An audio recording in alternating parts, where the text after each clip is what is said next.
Boa tarde.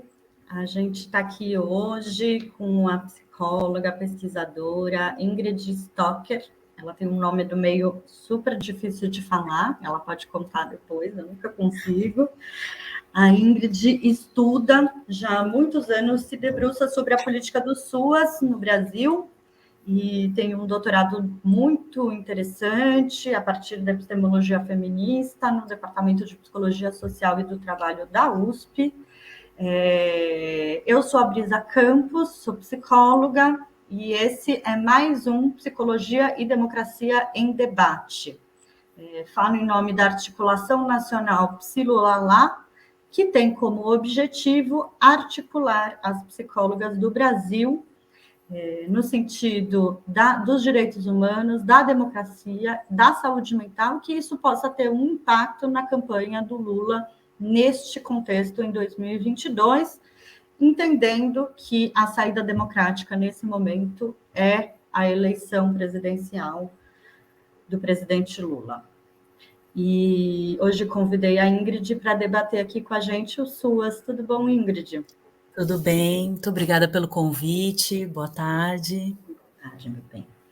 Vou começar com uma pergunta que a gente fala bastante, né, Ingrid, que é como é que a passagem, como é que faz, né? Teve a entrada da Damares, né, no governo Bolsonaro, fez um impacto no SUAS. E queria perguntar para você como é que você enxerga esse impacto da Damares dentro da política de assistência social no Brasil. Tá. Bom, a gente pode pensar que o desmonte das políticas de assistência social e das políticas públicas em geral é algo que já vem ocorrendo há algum tempo, né? A gente tem como exemplo, com o governo Temer, né, a PEC 55, que é a PEC do teto de gastos, né, que já previa, né, o congelamento dos gastos públicos, e isso incide diretamente na política de assistência social. Então, há um desmonte, né, mas que se aprofundou ainda mais com a entrada do governo Bolsonaro, né, com a entrada da Damares.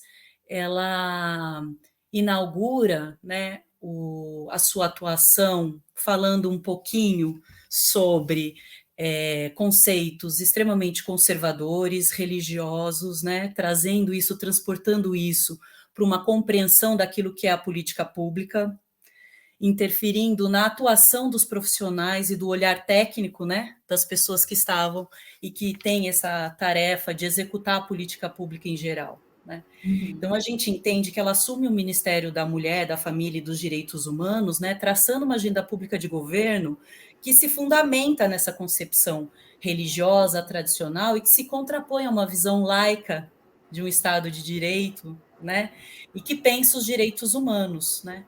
Então, o que a gente percebe é que teve um retorno a um primeiro-damismo, algo que já vinha sido superado de alguma forma, né?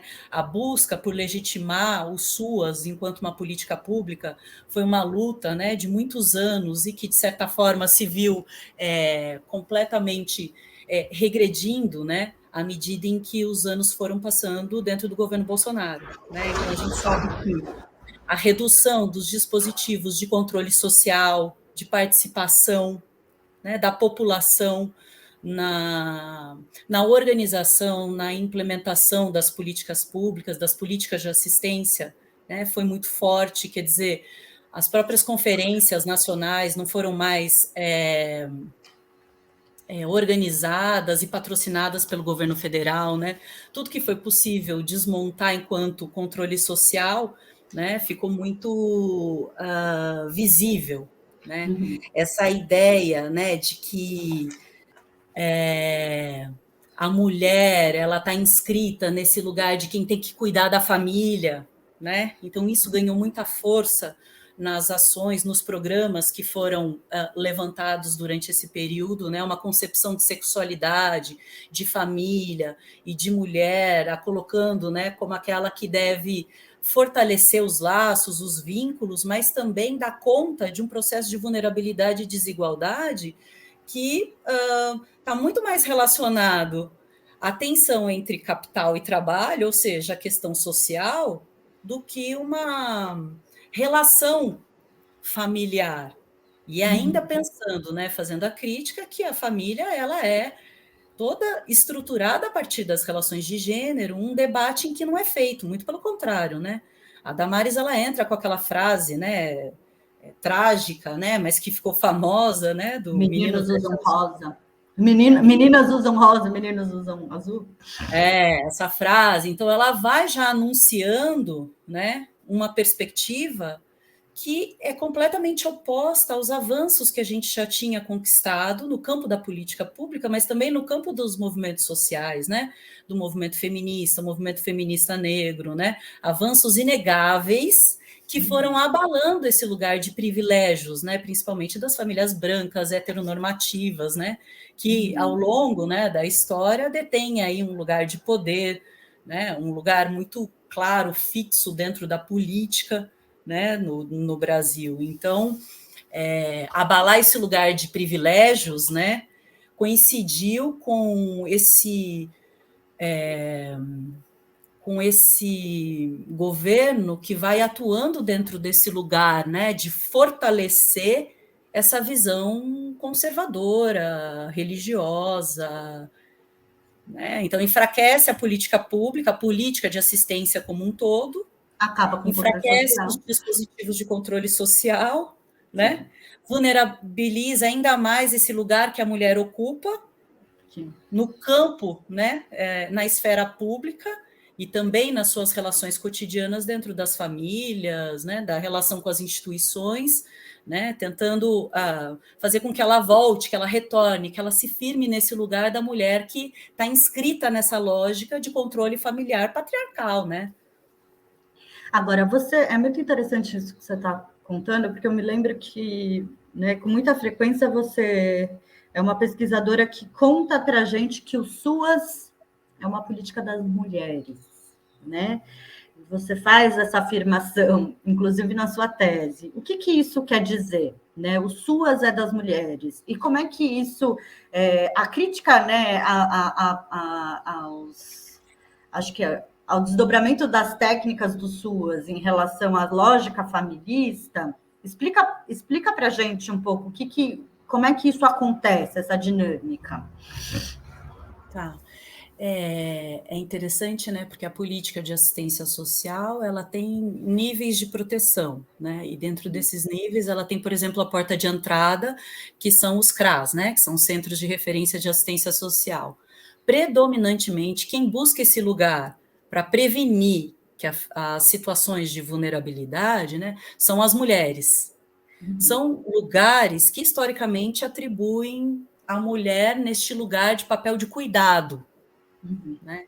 Então, seja para inscrever nos programas de transferência de renda, né? Seja para inserir em alguns projetos de contraturno escolar as crianças, seja para buscar algum auxílio relacionado a um idoso, né?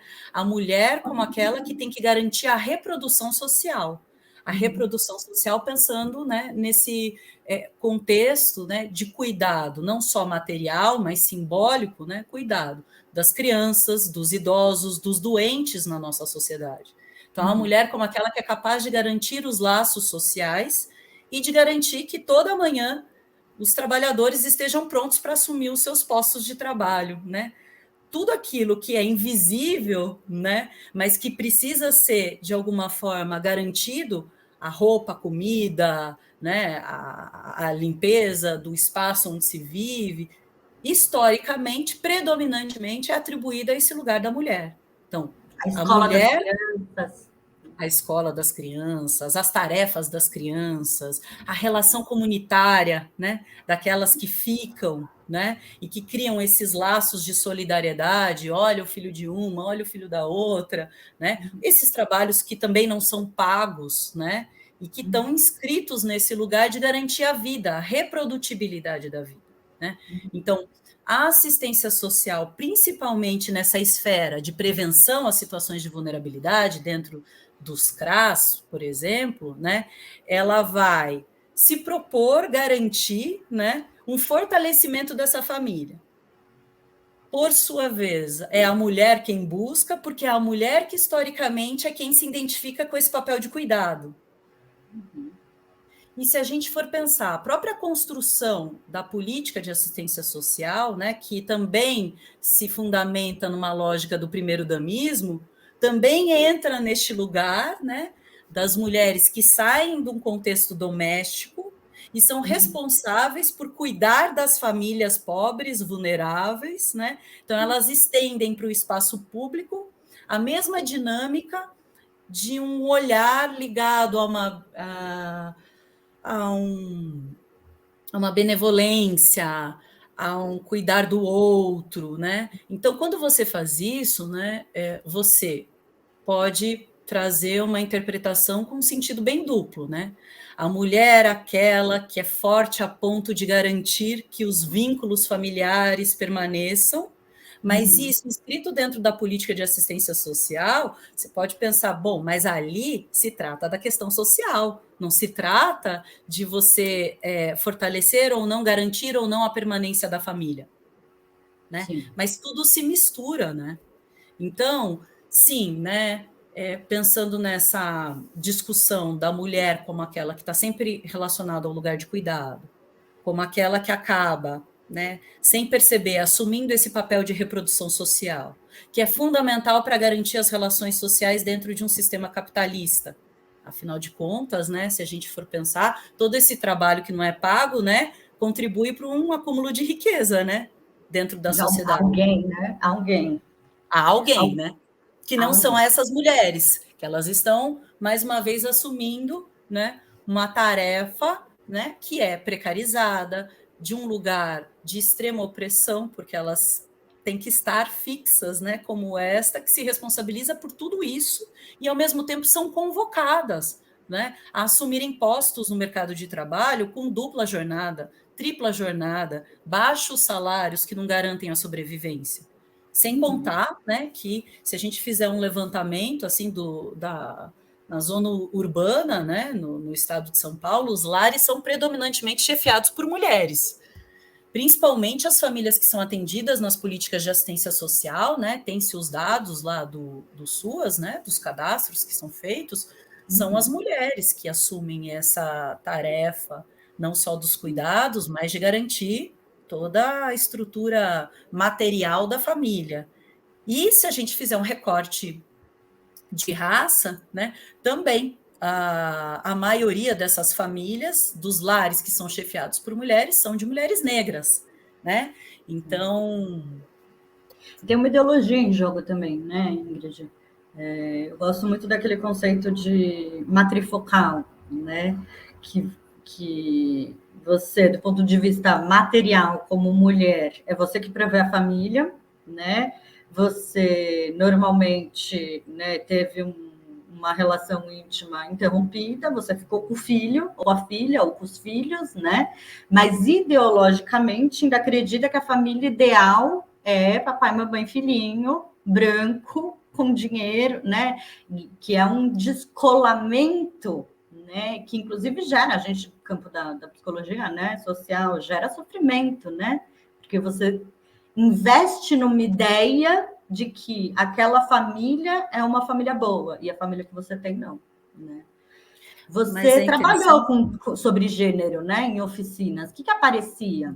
Conta isso pra gente, me fez pensar com a sua fala, essa experiência também da distância que há na fantasia dos profissionais que estão lá trabalhando com essas famílias, predominantemente com essas mulheres, do que significa o trabalho, a dupla, a tripla jornada, o modo como elas têm que estar disponíveis para assumir as condicionalidades dos programas de transferência de renda, e muitas delas não estão tão disponíveis assim, já que a gente entende que tem todas essas tarefas a serem feitas, mas há um distanciamento daquilo que eu imagino que essa mulher tem para realizar, enquanto usuária da política de assistência, e a vida dela de fato, a vida cotidiana, né? Daqueles trabalhos informais que precisam ser realizados, já que o valor que é passado, né, pelos programas de transferência de renda caíram e muitas famílias perderam, né, o programa Bolsa Família, que foi Não tem desinvestido ao mais, né? longo, né? Acabou, né? Não O tem Bolsonaro mais. só tem o Bolsa Família, né?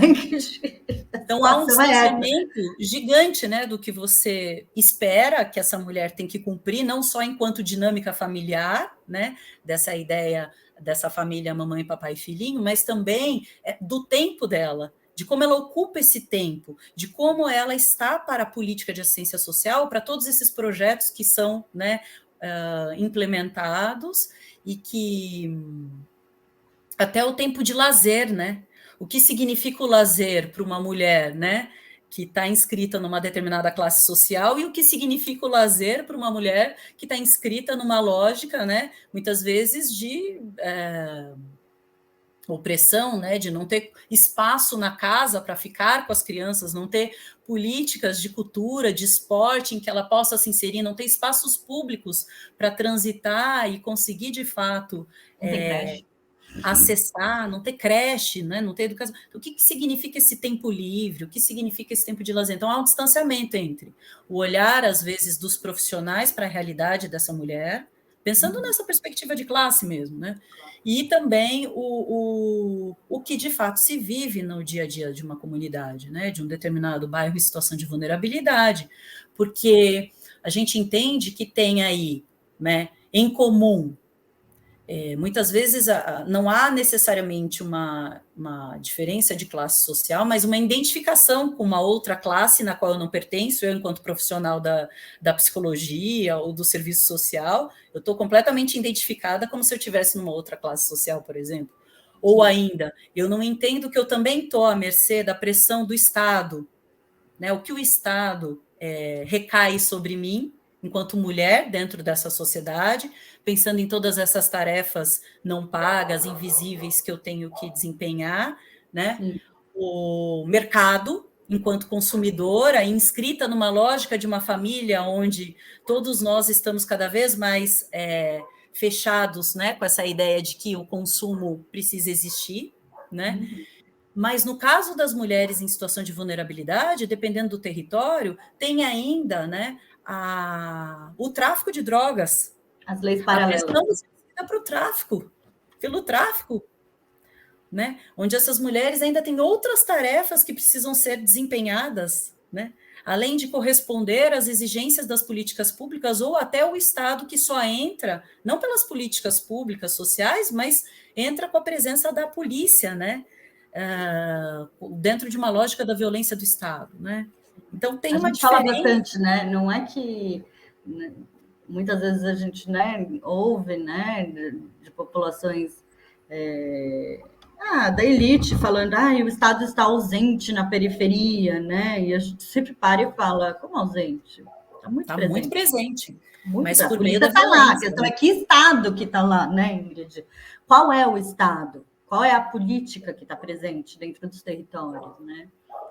Mas essa questão que eu acho que você traz, que é bem importante, né? Porque você vai alavancando as categorias, né?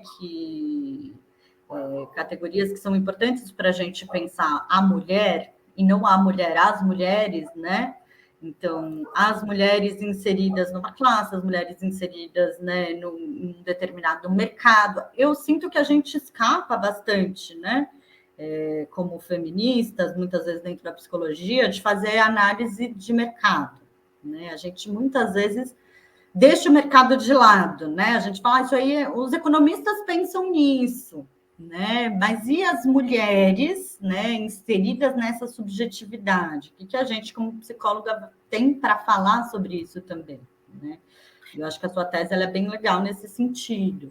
Agora, me levanta uma outra questão que eu acho que é bem importante, que é essa intersecção entre violência e SUAS, né? Porque a política do SUAS está dentro dos territórios o tempo todo tendo que dialogar com as violências, né? Como é que você, na sua tese, como é que você foi enxergando isso? O que você foi percebendo? Isso tinha um impacto maior, as violências para as mulheres? Como é que você vai Sim, as mulheres analisando? muito mais vulneráveis em relação à violência, uma violência que está presente na narrativa do cotidiano, né? Então, assim, os espaços de conversas, né, onde as mulheres se encontram no dia a dia, seja na casa de uma, de outra, em frente à venda que está ali, né, o tempo inteiro eram narrativas, eram relatos de situações ou de violência doméstica, ou de violência contra a criança, abuso sexual, né, de alguma forma muito presente lá, e eu acho interessante que isso não necessariamente se apresenta nos equipamentos, no modo como acontece dentro da comunidade, porque também era muito interessante, porque muda-se a narrativa quando você está dentro de um equipamento público do Estado, há todo um cuidado para o que eu vou contar, porque afinal de contas eu não sei se esse Estado consegue de fato me proteger, porque a minha vida ela está inscrita nesse cotidiano em que esse equipamento muitas vezes não se articula, não consegue entrar, né? Então, Ou ele isso serve para me dar dinheiro. E se eu contar alguma coisa que pode, né, não pode romper, né, pode não me dar dinheiro, então eu preciso medir aqui, né, ter uma certa racionalidade no discurso também, né, Ingrid? São estratégias, né, que são utilizadas porque a relação com esses equipamentos de Estado, elas regulam tudo que é possível de conseguir para viver ou não dentro dessa vida que é tão precarizada, né? Então, era muito interessante, porque aquilo que a gente acompanha enquanto profissional do equipamento da assistência tem um certo limite para, de fato, aprender o que acontece mesmo naquelas relações comunitárias, claro, né? Porque tem todos esses outros atores sociais que interferem na vida e nos processos de subjetivação, como, por exemplo, o papel do tráfico dentro da comunidade, ou o próprio papel das igrejas evangélicas, ou até, né, então isso, a relação com esse Estado, que não é a mesma relação que eu, profissional da saúde, estabeleço, né, então tem toda essa lógica que é muito complexa da gente entender, né, assim, da gente conseguir adentrar quando está inserida nesse equipamento, né, nesse lugar do CRAS, né, mas que é fundamental, né, pensar como que a gente pode... eu chamei no trabalho, né, sobre a fluidez das fronteiras, né, porque são momentos na relação entre o profissional e a comunidade em que as fronteiras, ora, se tornam pontes, em que eu consigo entrar, estabelecer naquele momento um vínculo, uma conversa capaz de construir algo nessa relação, né? E que eu consigo acessar a realidade daquela pessoa que me conta sobre as suas vulnerabilidades e, de alguma forma, posso ou não, por meio da política pública, contribuir com aquilo, né? Mas também tem momentos que são muros, né? Porque não adianta dizer que estamos falando de um mesmo lugar ou estamos, de alguma forma, alinhadas e olhando e compreendendo a realidade de uma mesma maneira, né? Então, era uma fronteira que é muito tênue e que, em alguns momentos, a gente consegue acessar, em outros, não. Há um limite, né, que se interpõe entre aquilo que eu entendo como a possibilidade de ser mulher e que, muitas vezes, eu tento incutir na vida da outra e que não conversa com aquilo que ela, de fato, entende como algo interessante para a vida dela e tudo mais. Então, tem horas que são pontes e que podem ser produzidos grandes encontros, e tem horas que são muros, né? Que há uma plasticidade nessas relações, né? E que essas plasticidades elas estão presentes o tempo inteiro, né? Seja eu enquanto representante do Estado, seja eu enquanto psicóloga, né? Do CRAS ou do CREAS, né, em que essas mulheres não chegam para contar sobre essas violências nos grupos e nos trabalhos que eu tento colocar lá dentro desse equipamento, né, e por que será, né? Porque tem muita coisa que atravessam essas relações, né? Você viveu alguns momentos de silenciamento como pesquisadora, assim? Não quero Sim, contar. O que você vai fazer com essa informação? Medo? Sim, eu trouxe um pouco essa ideia da estranha familiar, né? Porque a Maritza Monteiro ela fala dos agentes internos e externos da comunidade, que isso é muito marcado, né? Claro, que fica muito óbvio quando você chega de fora e tenta lá apreender aquilo que vai ocorrendo dentro da dinâmica daquela comunidade, né? Mas eu vivenciei algo que me fez pensar para além dessa história do agente interno e externo. Estava muito claro, né? Uma mulher branca que está lá, né, para desenvolver algum tipo de trabalho, que não é moradora, né, que é psicóloga, e isso transparecia, claro, pela minha vestimenta, mas pelo meu vocabulário, pelo modo como eu falava, inclusive pelos meus pensamentos, as ideias que eu tinha para propor algum tipo de conversa, ou o que a gente faria naquela tarde, estava muito vinculado ao que eu aprendi na instituição, né? Que eu estava lá como trabalhadora do CRAS, né?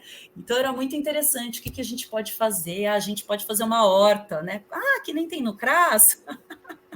Que nem tem no CRAS é ótimo. Né? Então eu completamente vinculada a este lugar e sendo reconhecida, não porque eu era do CRAS, eu estava como pesquisadora, mas porque eu carregava comigo tudo isso que eu havia vivenciado dentro da instituição e elas captavam e entendiam, né? Então eu era aquela estranha familiar, né? E aí, em alguns momentos, passava alguém que eu nunca tinha conversado, aí perguntava: ah, você conhece ela? Conheço. Tá. Ela é a mulher do CRAS. A mulher Aí outra. Ela é a mulher do fórum. Ela é a mulher do SEAD, né? Que era o Centro de Atendimento a Dependentes Químicos, né? Aqui. A mulher do SEAD. É a mulher da Pastoral do Menor. Não tem rosto. Porque eu ocupo este lugar que predominantemente, né, os meus pares ocupam e que quando chegam na comunidade, chegam com esse objetivo, de desenvolver algum trabalho representando ou o Estado, ou as organizações não governamentais, né, A ou universidade, né? a universidade, né? Então estava muito claro e marcado o lugar, né? Elas estavam me contando que esse lugar ele existe, né? E que não importa quem está ali, porque afinal de contas, né? Elas já sabem que isso de alguma forma estabelece um tipo específico de vínculo e de relação. Então tinham dias, né? Que a gente conseguia conversar de coisas em que eu nunca tinha ouvido numa conversa dentro de um CRAS, por exemplo, né? Mas depois eu acho que se lembravam, né? De que quem estava ali é alguém que, além de ser de fora, é alguém que está representando aqueles que ocupam esses espaços dentro da sociedade, né? Então, em alguns momentos eu falo sobre o que acontece no dia a dia, principalmente nas relações com o tráfico, e no dia seguinte eu te pergunto o que você está fazendo aqui, por que você não vai para um outro lugar, por que então você quer conversar comigo, você não me leva para sua casa, por que para conversar com a gente tem que ser aqui e não na sua casa, né?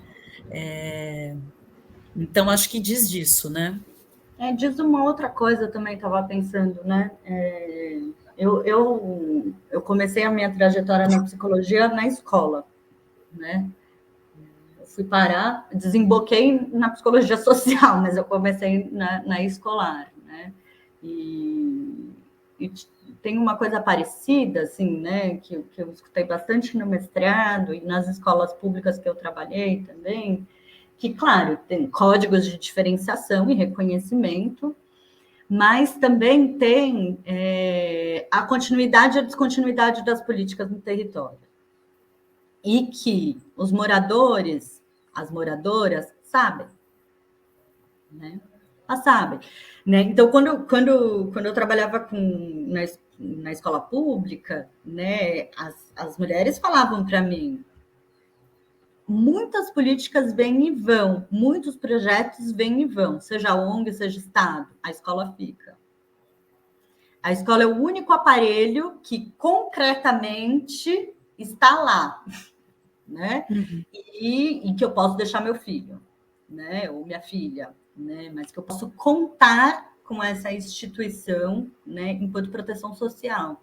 Isso era muito interessante, porque quando você começa, né, a nossa conversa hoje contando justamente do desmonte do SUAS, né, da sua criação, de ter um momento em que ele foi mais ativo mesmo, né, nas políticas de assistência social nos territórios, né, e depois do golpe da Dilma, de um desmonte que o primeiro lugar que vai desmontar são nos territórios, né, é nos territórios, né? Os moradores sabem o impacto disso também, né, Ingrid?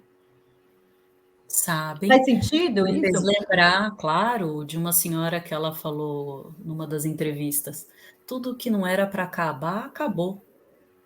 Tudo que não era para acabar, acabou. E aí, quando a gente vai conversando, é isso. É de um saber e de um conhecimento, né, sobre as suas demandas, sobre suas necessidades, sobre a política pública que funciona, que não funciona, aquela que de fato contribui, essa transitoriedade e as interrupções, né? O lugar da política, né, que ocupa esse território e que só vem em ano eleitoral, tudo isso está muito presente e é Claro. conhecido, né? Então é muito interessante. Até teve esse momento de pensar, bom, é muito claro para as mulheres que estão ali quais são suas demandas, o que elas precisam, né? Essas mesmas demandas são consideradas nos equipamentos das políticas de assistência social? Como é que você responde isso? Há um distanciamento muito grande. Uhum. Não há uma conexão, muitas vezes. Se você não considera de fato essa escuta para esse conhecimento que já está presente, você não precisa criar nada em cima disso, já está lá, né? Já Uma existe, né? escuta efetiva, né, dessas demandas da comunidade para de fato conseguir construir projetos dentro dos equipamentos que deem conta. Uhum. Uhum. Mas Então, esse distanciamento, que eu acho que essa é a sua tese, né, Ingrid? Esse distanciamento, né, da política pública para a realidade social, eu, né, ouvindo você, eu com frequência penso, puxa, talvez se o movimento feminista tivesse mais claro dentro das políticas públicas, né, algumas escutas sobre essas mulheres, né, que na verdade é a família brasileira, poderiam, né, desenvolver práticas mais próximas, né? Tem uma certa defesa disso né, na sua discussão. Como é que o que você vai entendendo?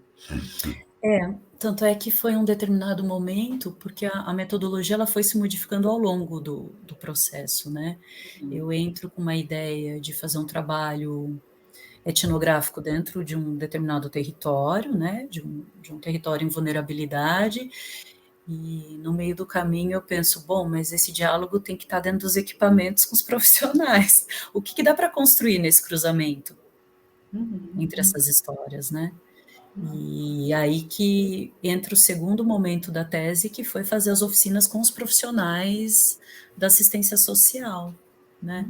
E, e acho que... E foi super bem-vindo pelos profissionais que estavam lá, assim. Elas se disponibilizaram a fazer essa escuta porque também havia, de certa forma, uma curiosidade do que não alcança, porque também é um lugar de muito sofrimento. Está Para na a linha de frente, trabalhadora?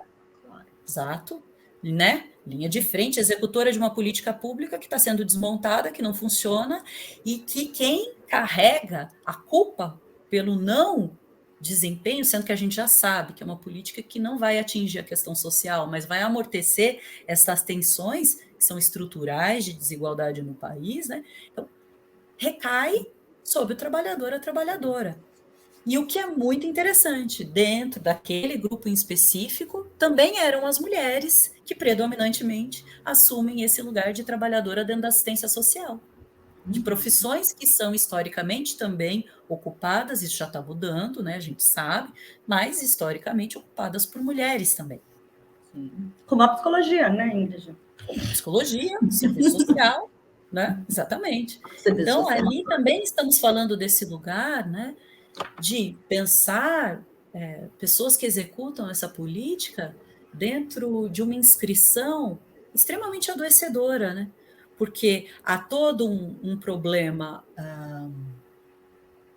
de pensar, né, atualmente, né, se a gente for pensar o desenvolvimento das políticas no país, né, dentro de um capitalismo financiarizado, né, onde eu tenho que transformar os equipamentos públicos numa instituição que gera lucro, né, transpondo uma ideia de uma empresa, né, então eu enxugo, né, E a assistência social ela já nasce no seio da privatização no Brasil também, né? E aí, exatamente, e aí eu enxugo isso, né? E tudo que não funciona recai, né, neste lugar de um profissional que não dá conta, que é aquele que vai conversar diretamente com essa população, ou seja, o peso de, inclusive, ser culpabilizado por aquilo que não funciona, né? Sim. Eu não sei E no interior, só para contar para vocês, mas a Ingrid é do interior de São Paulo. Mas aqui na cidade de São Paulo, CRAS, CREAS e as políticas e os programas de desdobramento, né, dentro do guarda-chuva da assistência social, eles já são todos de organização social, desde a sua origem. Eu sei que no mesmo interior tem concurso, tem, né, mas isso pela também prefeitura. tem está se reduzindo, né? E não só está se reduzindo, como porque justamente no governo Bolsonaro uma das ações foi reduzir o investimento do governo federal nos municípios, e isso incidiu diretamente na redução de verba para os CRAS e para os CREAS. Então, os municípios mais afetados foram os de pequeno porte, porque justamente eram aqueles que tentavam executar, né, não só organizar, implementar, mas eram os executores da política de assistência social.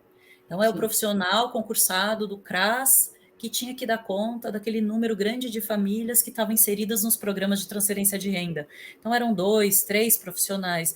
Essa verba reduziu ainda mais, ou seja, né, aquilo que já era precário acabou, né, sem condições, né? E aí sim, a estratégia desses municípios de pequeno porte tem sido acompanhar essa lógica de, por um valor ainda menor, pensando na contrapartida das ONGs, né, que elas vão também entrar com contrapartidas, ou seja, reduz o gasto do Estado, né, para realizar o mesmo trabalho. Com salários menores também. Com salários menores. Também há uma... Né, a Nancy Fraser faz essa crítica, né, que aí, quando você trabalha com esse processo de terceirização, você despolitiza também a política pública, porque a ONG que vai desempenhar aquele papel, ela tem que tomar muito cuidado com o modo e quais são os projetos e quais são os objetivos dos projetos que ela vai, de alguma forma, desenvolver, porque senão ela perde o financiamento, né? No próximo ano, ela não vai ser a instituição que vai ser contemplada com a verba, porque isso se renova, né? Então, dependendo do que ela propor enquanto ação, se for algo que ganhe um aspecto crítico e político, né, pode ser que ela não consiga permanecer os laços, o vínculo com aquele tipo de prefeitura, né? Ou não mantém um edital, né? Não mantém um edital na próxima virada de edital, sim. Isso Perfeito, acontece aqui sim. em São Paulo bastante. Então, são trabalhos que, por não estarem inscritos dentro dessa lógica da política pública, também se despolitizam em alguma medida, né? Preocupados em perder o financiamento, lógico, né? Também precisam garantir ali a continuidade, né? Hoje eu trabalho com análise de política pública, mais na rede de enfrentamento à violência contra a mulher aqui na cidade de São Paulo. E tem uma disputa, né? Em São Paulo tem uma disputa. Eu acho que o alívio, por um lado, né, Ingrid, é que aqui, pensando o recorte, né, da política em relação à violência contra a mulher, o alívio é que quem disputa são organizações sociais bem feministas, historicamente feministas. E isso é interessante, né? Isso dá um bom caldo, né? No sentido de quem vai contratar, como vai contratar, que tipo de formação vai oferecer, que tipo de escuta vai oferecer, quando a gente está falando na garantia de direitos, né? Agora, tem um conceito que eu gosto muito, que eu sei que você já leu também, que é sobre a rota de direitos, né, que são feministas colombianas que vão escrevendo, né, sobre a proteção de direitos, elas ser uma rota. Elas escrevem não a partir do ponto de vista da política pública, mas a partir da mulher que precisa garantir os seus direitos e o que essa mulher, enquanto, né, pessoa na luta pela conquista dos seus direitos, vive. Né? E vai falando uma coisa que é muito bonita, que eu acho que você vai contando para a gente também, né? Que é essa rota de garantia